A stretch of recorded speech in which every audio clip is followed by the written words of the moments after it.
All right, let's talk about one of the most commonly missed factors of limited shoulder mobility, poor shoulder health, or shoulder pain, and so on.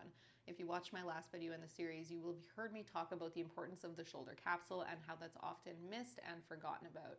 If you haven't watched that video, make sure you go back and watch that one after this one because it's going to make this make a lot more sense. Now, we talked about the shoulder capsule, but we didn't get to how do we actually start to get a feel for what the state of our shoulder capsule is. So if you're trying to figure that out on your own, of course, getting it assessed in person by a professional like myself is best case scenario. But if you don't have access to something like that, here's something that you can start to do to get a feel for it.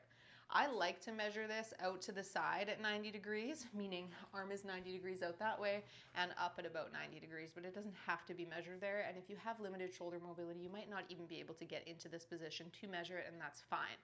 You can also rest your elbow up on your knee, on a desk, on a table, that's fine too.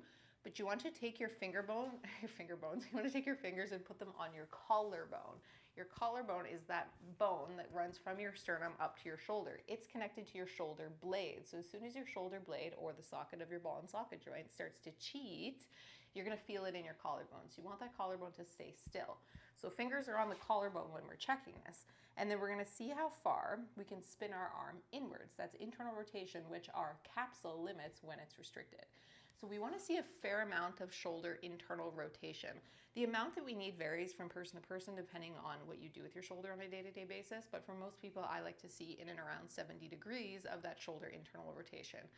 So that's how you can kind of get a feel for what it looks like. And if you're kind of stuck up here and you're like, uh-oh, okay, it's limited, what do I do now? Here's something you can do. You can take your elbow, prop it up on something, monitor that collarbone, see how much range of motion you have, take it as far as it's willing to go without cheating, then take your other hand off, place it above your wrist, and apply a little bit of pressure to rotate your arm further inwards. Not to bend your wrist, but to, again, rotate that upper arm further inwards. Then you'll stop there, you'll stretch there for at least 2 to 3 minutes, and you should know that that's important because I've made other videos on why we have to hold our stretches for 2 to 3 minutes. After you've held it for 2 to 3 minutes, you're gonna start to arm wrestle yourself a little bit. So this hand becomes a block. You're gonna slowly push up into your other hand as if trying to rotate out, but if you've never done this before, you've never loaded your deep shoulder before, don't go to max effort on me. Start with a slow, like a light effort.